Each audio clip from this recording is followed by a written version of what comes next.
For the past 10 years, the struggle in America has been confined to what has been projected to the public as a civil rights struggle. And in that context, it has remained a domestic problem. It has remained within the jurisdiction of the United States. And as such, it has been impossible for the Afro-Americans or American Negroes to try and enlist the support of other dark-skinned people who were being oppressed the world over in that struggle.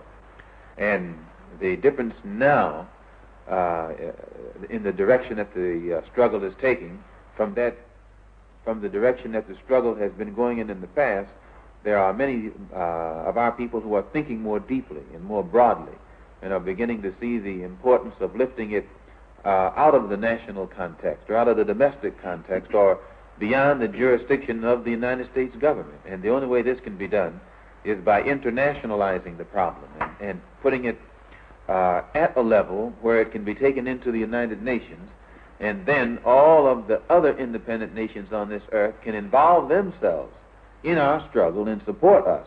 And the only way by which this can be done, instead of it being called civil rights in the future, we're going to have to label it a human rights struggle, or the struggle for human rights.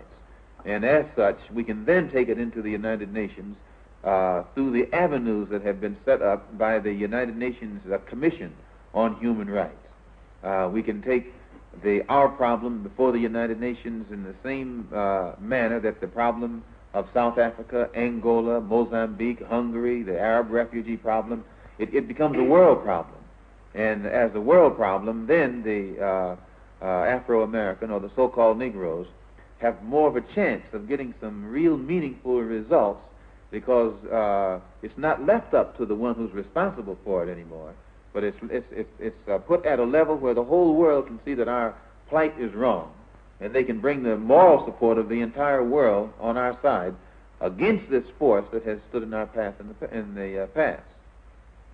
It also makes a difference in the leadership. Those who have been posing as leaders of our people in America in the past, they can pose on this local stage where Uncle Sam is the master of the show and can prop them up and make them look good or make them look better than they actually are by giving them token gains and building them up an image. But when they step onto the international stage or the world stage, then Uncle Sam can't prop them up anymore.